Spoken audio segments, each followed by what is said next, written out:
Bonjour et bienvenue sur Body Fat Burner. Aujourd'hui, on va parler fatigue et surentraînement. Si t'as vu mon short de samedi, t'as pu voir que j'étais au bout de ma vie. Et pour cause, même si je t'ai dit dans ma vidéo sur la diète de faire une relâche alimentaire, un cheat meal, tous les 15 jours, moi ça fait quasi 4 semaines, à un jour près, que j'y vais à fond sans avoir fait la moindre relâche. Ça, c'est une erreur à pas reproduire. Mon alimentation au quotidien, c'est 1500 kcal, c'est-à-dire encore moins que ce que je t'ai indiqué dans ma vidéo sur la diète. En plus de ça, comme tu l'as vu, je fais 1 heure de vélo à jeun tous les matins et une séance de muscu tous les débuts d'après-midi. Et à côté de ça, comme si ça suffisait pas, j'ai aussi des travaux bien épuisants que je dois faire en ce moment et qui m'occupent pas mal.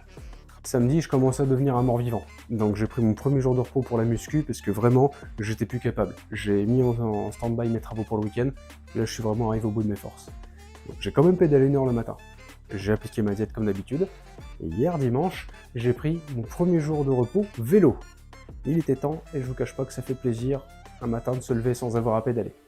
Mais j'ai aussi fait ma première relâche, mon premier cheat meal. Et ça fait du bien après un mois. Bon, du coup j'ai fait 2 séances de muscu, parce que, quitte à être plein de sucre, autant que ça paye. Tiens, regardons à quoi ressemble mon agenda de sport. Dans la case verte, tu vois mes calories suivies de mes grammes de protéines. Je dois les quantifier pour la muscu.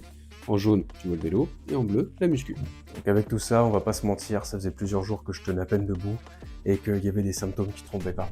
J'étais épuisé du réveil au coucher, j'avais des réveils extrêmement difficiles, des charges à la muscu qui avaient l'air d'être de plus en plus lourdes, même si c'est un petit peu normal en diète, mais à ce point, c'était pas normal, et surtout une irritabilité très importante. Donc, quand tu ressens ces symptômes, c'est clairement que là, tu vas trop loin, t'en demandes trop à ton corps et qu'il est temps de prendre un jour de repos. Mais aussi qu'il est temps de te charger un peu en sucre sur une journée, histoire de relancer un petit peu la machine. Parce que si tu te prives de sucre trop longtemps, tu vas détruire déjà physiquement, mais aussi psychologiquement.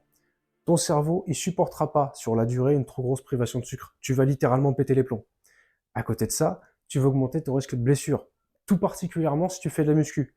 Donc, ne fais pas la même erreur que moi, apprends à dire stop par moment, et tous les 15 jours, tu te poses, tu manges bien, évite le gras, mais tape dans le sucre, tu te mettras à l'abri. Et tu verras que si tu, comme moi, tu as une irritabilité, ça va aller beaucoup mieux.